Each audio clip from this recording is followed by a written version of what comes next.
it's Lisa, and I've decided that I'm going to make my pregnancy vlogs on Fridays. The reason being, and I made it on Wednesday last week, which didn't make any sense because I was halfway through week 7. Well, now I'm fully through, well, at the end of today, week 8, and week 9 is going to begin tomorrow on Saturday. Okay, so basically what I wanted to do is when I'm putting up a week 8 vlog, I wanted week 8 to already be done so that I could tell you everything I went through during that week. So that's what I'm doing. I wrote a list this time because last time I was like, oh dang, afterwards I had forgotten a couple of symptoms that I was going through, symptoms that have carried on into week 8. I know I mentioned that my boobs got bigger. I know it's interesting to lead with, but I'm just going to go in the order I had them here, no specific order. Yeah, I was up a cup size, so I had to go get new bras.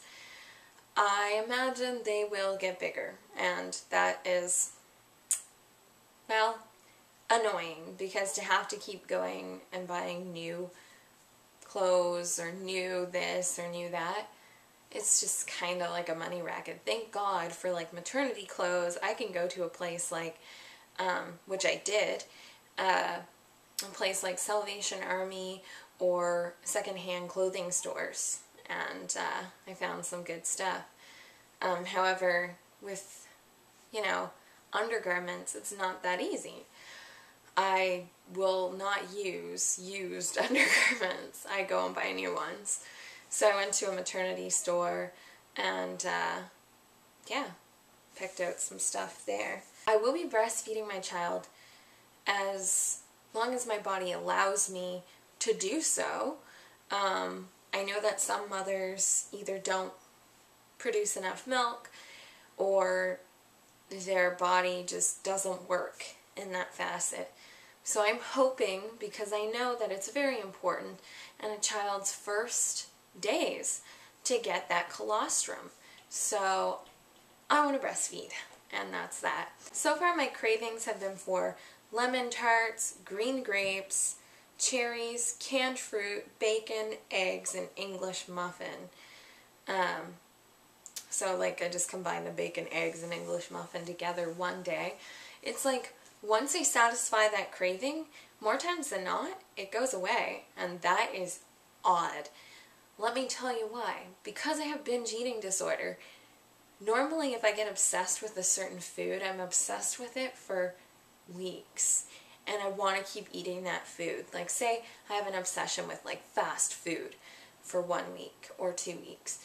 I will get almost every night or every couple of nights that same fast food. And so, you know, I'm really ecstatic about this. I'm helping my baby grow, and not only is that happening, but my baby is inadvertently helping me grow. And I just hope that after the pregnancy, my eating habits stay similar, because sure, I'll have cravings for fast food, but it's like only once a week or twice a week. And then I'm eating, you know, fruits, vegetables, meats, usually healthy stuff. So it's really good. I mean, I have a treat each day. I'll either have pudding. Oh, one day I had cravings for those, you know, those, well, not all of you will, but you know ice cream sandwiches, right? Well, there's this apparently healthier take on ice cream sandwiches. That craving actually did last me a couple of days, but it was so satisfying. It was crazy. You know what they're called? They're so delicious, and they're made with coconut milk instead of dairy, and oh my god, it's so good. There's no soy in it, and it's considered vegan, and oh my god, like, I love it. I loved it. It's either vegan or vegetarian, because I know the outside is chocolate, but I don't know if they use coconut milk in the chocolate as well, but dang, those were good. Holy crap. Another thing that I had a craving for was baby food. the little jars of organic baby food. Oh my God. I'm a little on edge today because I've had something bothering me for the last month or so. I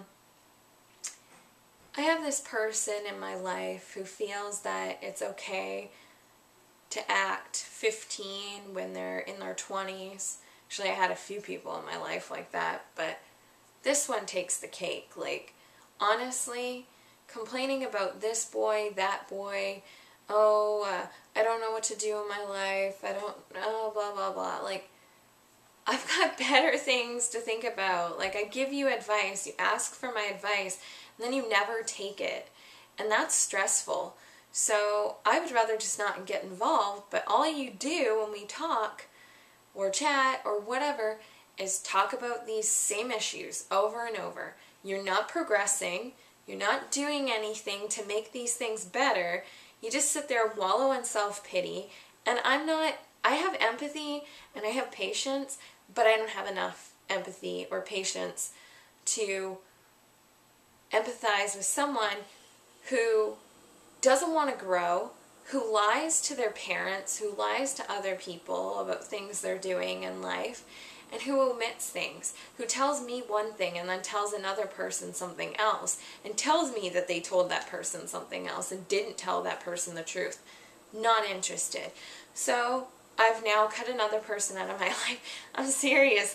I'm dropping people off like flies, but right now I've got to take care of me, my baby, and my family, and get my business where I want it to be. I don't have time to sit on Skype for 5 hours talking about boys, okay? I really don't. I just don't.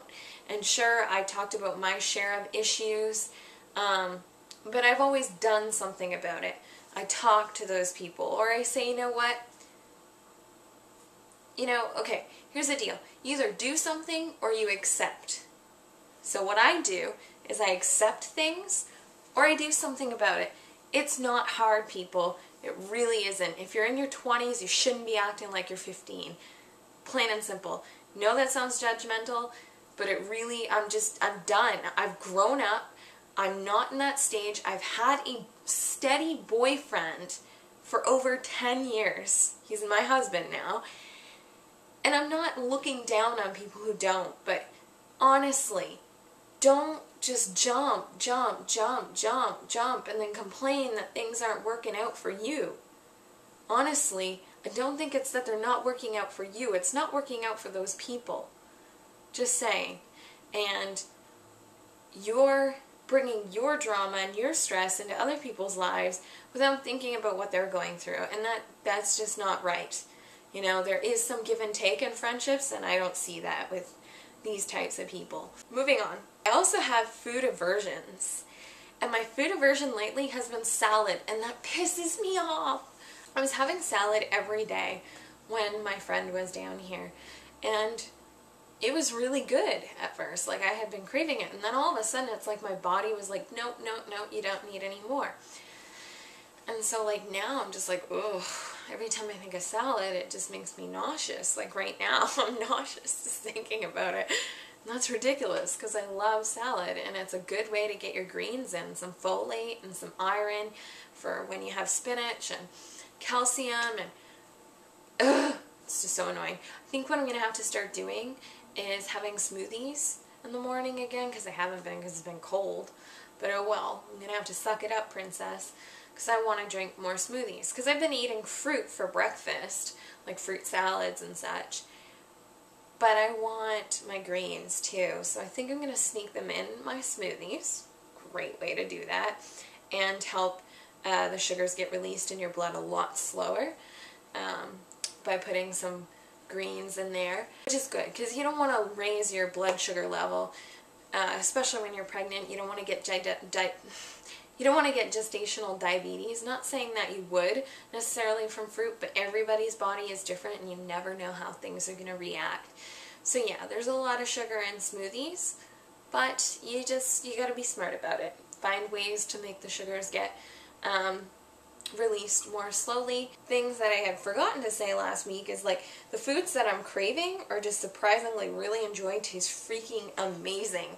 Like honestly, oh my God, my craving for grapes. I was like, oh my God, these are so good. When I was craving clementines back when, the taste. And like, then when I wanted beef and I had beef, it was like, holy crap, like, this stuff is amazing. It was what my body wanted.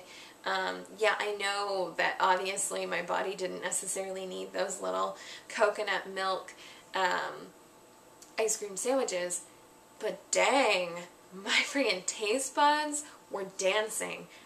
It felt amazing. It actually gave me energy, which is weird because like normally when I eat anything sweet or something like that, I don't have very much energy.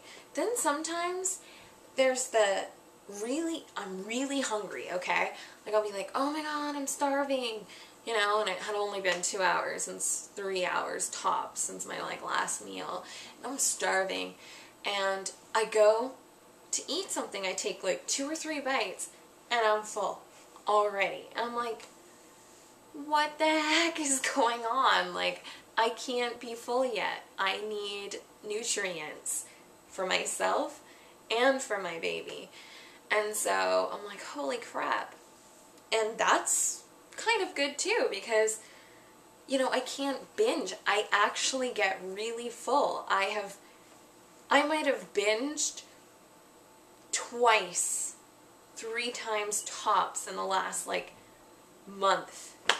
It's ridiculous. It's pretty crazy. That's why I'm saying I hope that I stay this way. Afterwards I get used to eating this way and feeling this way.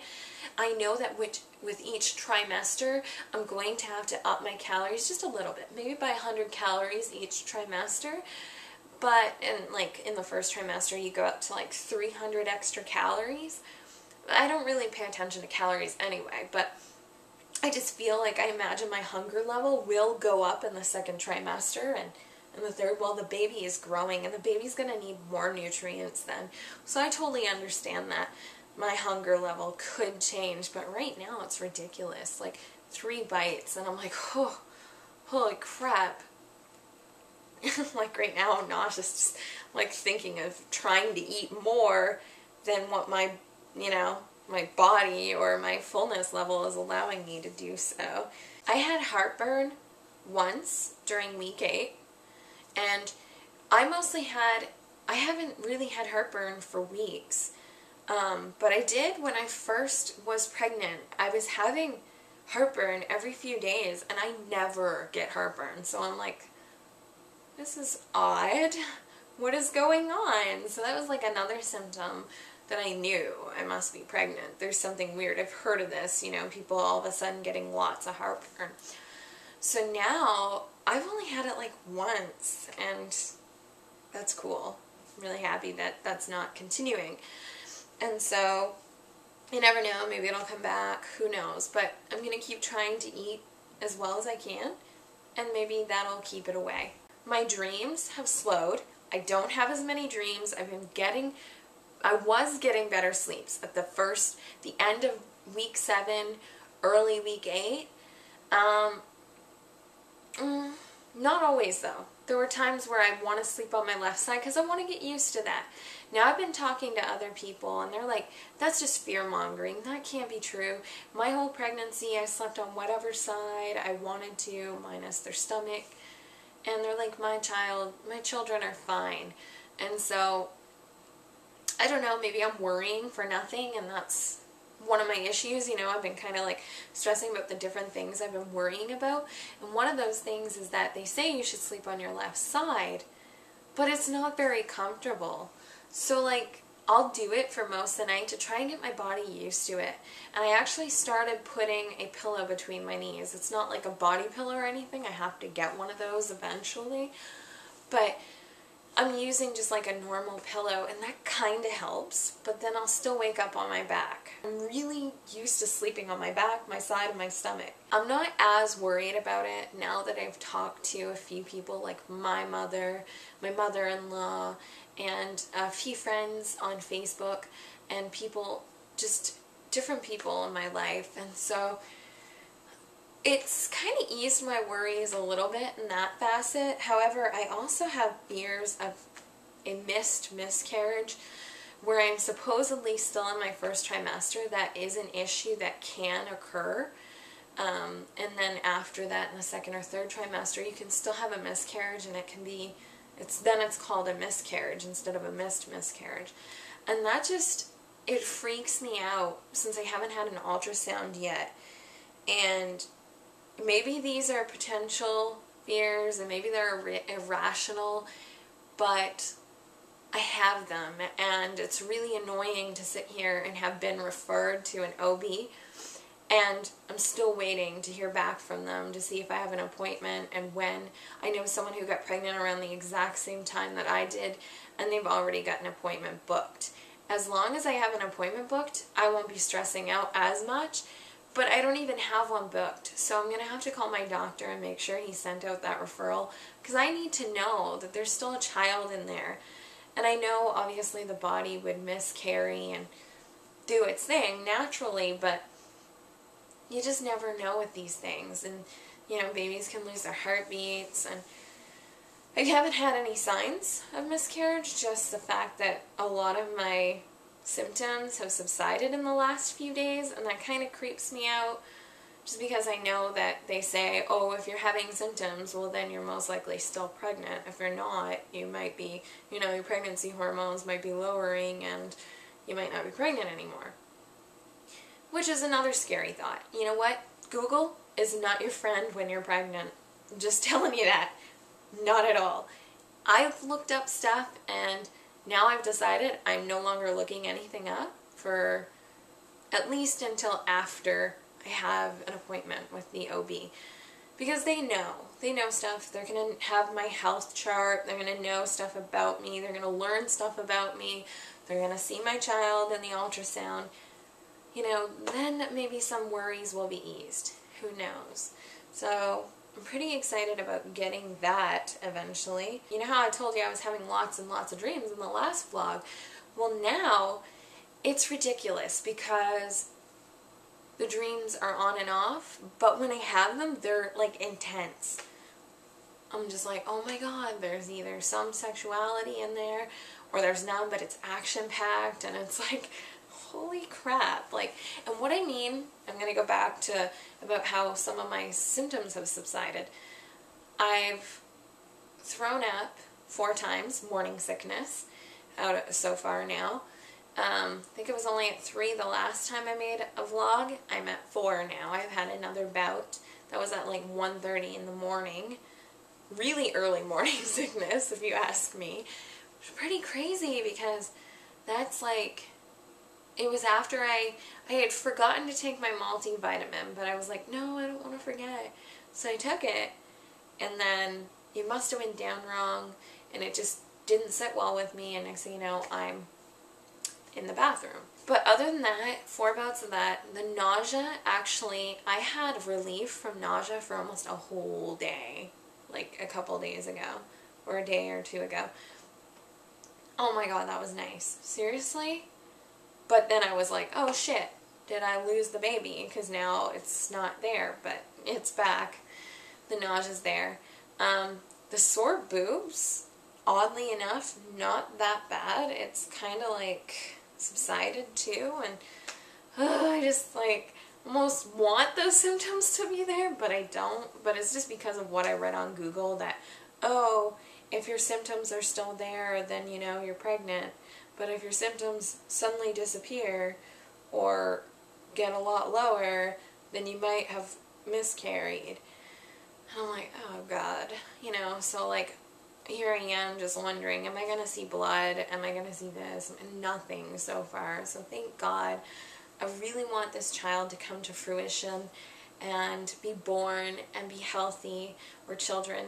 Like I said, I'd love to have a boy-girl twin set. That would be awesome. Oh, speaking of sexuality, sex makes me nervous. I know, TMI, whatever. I don't care. This is my vlog. It makes me nervous. Like, I know everyone's like, oh, don't worry, you can have sex, and it's not the penetration part of things. Just because I'm overweight, and my husband is overweight, and it's just, it's awkward. It's an awkward situation. Like, just, and then, like, I'm wondering, is my belly being squished, and, like, is the baby being affected? And it's sad because it makes it really not worth it. And the last time we did, it was just really stressful for me, and you could tell it was not a turn on for either of us. So I don't know what we're gonna do. That's interesting. Like, my moods have been pretty stable, but I had a day where I was really down on, I think it was January 18th, and that was really annoying. But I mean, what can you do? You're gonna have those days. And well, for me, that just happened to be one of the days. And I can't remember, I should have wrote more notes about what I was down about, but I can imagine it has something to do with the stress of, having somebody who is always asking you for advice, and then, never taking it, and treating guys like crap, and then leading them on, and like, ugh. Find a guy who loves you. Find a guy who gets you. Find a guy who's okay when you're completely honest with them. Not one that you have to omit things, or you have to like change the story to get him to approve of you. You don't want one of those. You want a guy who loves you for you. And that's that. So stop searching for these guys who can give you stuff. How can they benefit you? Sure, it's good to be with someone who can benefit you, but how can you benefit them? What can you do for them as well? When you've got someone who is not willing to grow, who's not willing to be open with other people, you can't expect them to be fully open with you. And I'm not talking about a love situation here, I'm talking about the friend thing. And that stresses me out. Sure, they'll say, oh, but I'm really honest with you. You're the only person I'm really honest with. You're the only person I can trust. Sure, it's easier for me to tell my husband things that are supposed to be secrets. But I tell my mom, I tell my family, I tell my friends, I tell Facebook, I tell YouTube. And sure, not everybody's at that level, but dang. Like, if you're telling me that that's how you want to be, and you're constantly coming to me and saying, I really want to be like that, I want to be open, I want to be authentic with people, then your actions aren't showing it. I'm sorry, I've done all I can do. And that's that. So yeah, I don't anticipate there being very many downs now, because I've gotten rid of the things that drag me down, that piss me off, and that, I do something about it. I accept it and I do something about it. But I just can't change people. I can expect people to be a certain way. However, if they're not that way, I can't expect them to be what I want. So I have to accept that and move on. And that's okay. I don't need to accept it and stay their friend and keep feeling stressed out and keep feeling pissed off. I'm done with that. Like, why should I rationalize why it's okay for me to have somebody constantly talking about negative things, I'm okay with negative or positive, but there's got to be a balance in people's lives. I have been dealing with acne. That's another thing. Okay, let's get back on track, right? So dealing with acne and on and off constipation. Oh my God, so annoying. And with that, I've had an itchy butthole. Yes, I know, TMI. Really annoying. I'm like, oh my God, is this hemorrhoids? Wipe and wipe and wipe. So it's not that it's not clean down there, and I shower, and like I use wet wipes and stuff, and so I don't know what that was, but I mean, it doesn't happen like now, but it did a couple of days, and oh my God, it's so annoying. And my belly was itchy, right around where the baby is. That's kind of interesting. I'm going to go with a hospital birth. I would like to do a home natural birth, but my husband doesn't trust that. He doesn't, like, I know that like in the States they have facilities, and I don't know if they do hair, but they have facilities where if you do it in a birthing center, then, and maybe they have it in Western Canada, who knows, but if you do it in a birthing center, they have to be in a close proximity to a hospital. And so they let you have more control over your birthing plan. When you have a birth in the hospital, there's not very much budge room. You're on a bed, once you have that baby, they let you hold it, then they want to cut the umbilical cord immediately, then they take your baby from you. And I don't like that. I really don't like that. Another irrational fear that I've been having is that our babies are somehow going to get switched with someone else. Our baby or babies will get switched with someone else. I don't want that. I want my child. You know what I mean? Like, it's just, it's crazy, like, the things that come into your mind when you're going to be a mother. And I just, I don't know, like, if I have a birth at a birthing center or at home, I don't have to worry about them, you know, taking my child. Sure, they have to clean the child and they have to check their vital stats and so on and so forth. But it's just like, like, that just bothers me to no end. And Matt won't budge. He's like, no, if something happens to you, you need to be in the hospital. I don't want you or the baby dying. And so, yeah, he's got a point, you know, but at the same time, I would like the reassurance that my child is with me for as long as I want to bond with them. Man, just really annoying. And like, I wouldn't want to cut the umbilical cord immediately. I'd want to wait, you know, give baby and mom some time to bond and then cut it. You know, it's just, it's so quick. They take the baby out of you. They give you the baby. They say, oh, it's a boy, it's a girl. And then, like, you and dad are just sitting there cuddling your child for, like, a minute or two. And then, like, okay, we're going to take your baby now. Oh, yeah, well, they cut the umbilical cord, like, pretty much after. Who's cutting it? You know, you have that plan. Dad or the surgeon or who, right? So, I don't know. It's just...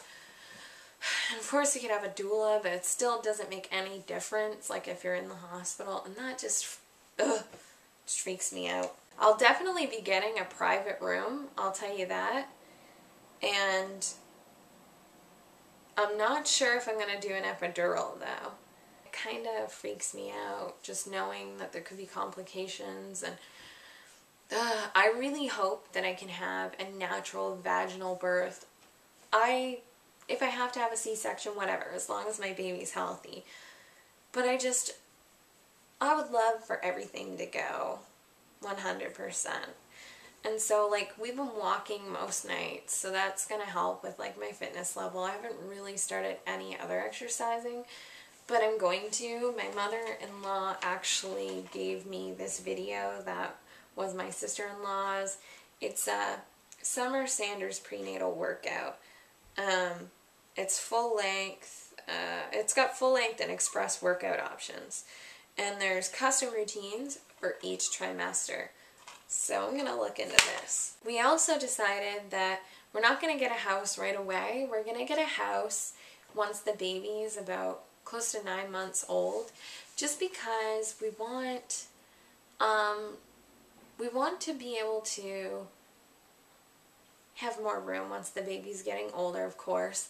We want to pay down some debts. The baby's going to be in our room in their crib, so unfortunately I won't have one of those vlogs where it's like show you the baby's room and stuff like that, but I will do a tour of our room, showing you what we got, and like when we have our baby shower and such, you know, like we'll show you what we got from that and how we've set up our room to accommodate for the baby, that kind of thing.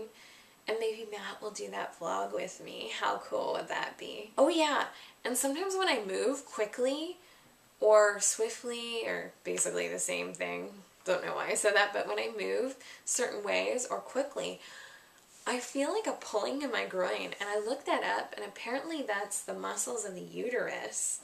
It's not serious. It's not like I'm having a miscarriage, but it just means I should probably move a little slower or move in another way. Well, that's what the internet says. God knows. Anyways, so, but it said something like usually you feel that in like the second trimester, and I'm like, that's why I'm thinking I'm further along than I, you know, anticipated. And then the doctor anticipates. And like, I don't know, Matt says he doesn't really notice much of a difference, but I notice a difference in the shape of my belly and like the way it feels, and so, I don't know. You never know. We could be in our second trimester, and, you know, that groin pulling that I've been getting for the last like week or so, could have everything to do with that. You know, just because it's like keeping the uterus in place so that you don't hurt the baby. Sometimes, not so much now that we've been walking, but there will be times where I'll get out of breath for nothing at all. It's really annoying, but that probably has to do with not being active at all before getting pregnant. So I have nothing to complain about there. But I'm doing something about it now, and that's all I can do. So we got a few things already from our in-laws and a really nice lady, thankfully, because I mean, we still have debts and we can take any help we can get right now. Like, I'm not going to say I regret any of the debt I got myself into because I went on a nice trip, 3 nice trips last year. And, you know, like I went to Florida, I went to California, and I went to Georgia. And, you know, in the year before that, I went to Kentucky. And it's just like, not last year, sorry, we're 2014 now, but in 2012 and 2011, I went on some really nice trips. And I know you're probably like, oh my God, how are you still in debt from those? Well, let's just say, you know, I'm not making very much money. And the money I do have, I put towards bills, but it's not paying it down very quickly. Of course, my husband helps me out. And you know, my grandmother helps out by doing what she can, too. So, you know, but things are getting better with the photography, and I have no ifs, ands, or buts that I'm going to be able to take care of my own bills in just a matter of time. Some of the stuff we've gotten so far, which is a blessing, because like I said, we need as much as we can get. We got this from our in-laws. It's a travel bottle warmer. This is for the car. It's warm baby's food on the go. You basically put the bottle in it, you wrap it around it, and voila, attach it to the car, and it warms it. It's awesome. Like, and they know, like, I like to travel and go on, like, little trips, so that's awesome that they just happen to have that. Then, a lady on the Pay It Forward group, oh my God, and our baby's gonna be, so if they're born when they're supposed to, they're gonna be about 4 months around Christmas time, almost 4 months. And so, this lady happened to have this little outfit, and it's unisex. It says "My First Christmas," and it's got a reindeer on it. And I was like, oh my God, I wonder if she will let me have that. And I'm so thankful. It's so beautiful. Like, I saw it, and it's new, and it had a tag on it. So, and we already washed it and stuff, and we've got like we've got a drawer already picked out. I know I'm gonna need more than a drawer, but I have a drawer in my dresser for the baby. And yeah, I'm so excited about this little thing for our little guy, our little girl. If we have twins, well, we'll have to find something like it. Then I've got this baby blanket that used to be my little cousin's, either Monica or Alyssa's, and my aunt had given it to us, and my other aunt that lives with us happened to keep it for some reason. She said, I don't know, I should probably just keep it. And she did. And so we've got this little baby blanket for our baby. Not that they'll really need a thick blanket like this in August, but come December, this will come in handy. Then our in-laws gave us this Vent Air Advanced bottle. It's BPA free. Significantly reduces gas, spit up, and colic. Why is that? This is going to be a longer vlog. Hope you guys get to watch or whatever. Anyway, so it's like shaped differently. So I think that'll be pretty cool. Our in-laws already said they've got a crib for us and they've got a changing table. What a blessing. Like, honestly, what would I do without my family? Seriously, like my family, my in-laws, they've all been so supportive and they're so understanding. It's amazing. And Matt's been really supportive and I love that. My mother-in-law also gave me these books. They're not totally updated, but they're giving me the gist of things, you know, things. I know some of this stuff just from hearing other people's experiences, like friends and family that have been pregnant, but there's some new stuff in here that, you know, makes you think. And so there's this KISS Guide to Pregnancy by Felicia Eisenberg Molnar. It's why it's called KISS is Keep It Simple series, and apparently it's the greatest guides ever. But yeah, so this is giving me some ideas and some, you know, understanding about what's going on with my body. A lot better than Google, a lot less scary, but still makes me have some worries, because this is where I learned about the missed miscarriage and miscarriage after. You know, a lot of people say, oh, you're in the clear after 3 months. No, you're not. No, you're not. You can have a miscarriage in your second and third trimester. You can have a stillbirth. So for people to say that, you know, you're in the clear, you don't know what you're talking about, really. I was on a forum and one woman said she had miscarried on week 20. That's halfway through a normal pregnancy. That would be heart-wrenching. So I can only imagine. Then my mother-in-law also gave me this book called Eating for Pregnancy. And there's like guidelines and such, and obviously some of it's changed, but there's like recipes in here that I'm pretty sure I would be really interested in. Like there's a bean soup in here that sounds similar to what my friend made when she was here. And I'm not a bean person, but I have a Vitamix. So what I don't like the texture of beans. So what I can do is like I can Vitamix it, blend it into basically a paste or, you know, a liquid soup. And that's good, because then I don't have to worry about the consistency of the beans, the texture, which is what really bothers me. Not so much the taste of black beans or kidney beans. I do like those, but I don't like navy or pinto or just a bunch of different ones. This book I'm reading right now, and my aunt, once her friend gives birth, she's got a couple of the What to Expect When You're Expecting books. And my aunt was like, honestly though, don't take everything you read at face value. And that's true, because everybody is different. So yeah, I'm not going to take everything at face value. I'm just going to go with how I feel in my body. I'm going to try and worry less and just be me and be less stressed out and get rid of the stressors in my life and just relax. So yeah, I know this is a long video. I'm going to do as much cuts as I can to make it shorter. But thank you so much for watching. Thank you for being here on my journey. And thank you to all the new subscribers that are coming along and for all the encouragement. It's really nice to know that people out there, they may not know you, but they care and they want to know about how you're feeling and how that translates into how they may feel, or, you know, maybe they won't feel those things, but they're interested in seeing how other people fare in life, and that's a good thing. That is a good sign. If you just want to know how your journey is and you never want to know how anybody else's is, well, then you might have a little self-absorbency problem. Thank you so much for watching. Hope you have a wonderful day, and if you're pregnant, congratulations to you, and take care of yourself. If you're not, and you're just being an absolutely amazing friend, following me along on my journey that's making me sentimental, kind of want to tear up here just saying it. Thank you. I do appreciate you, because to have to force anybody to watch my journey, I just don't want to do that shit anymore. If you're here because you want to be, and I appreciate you.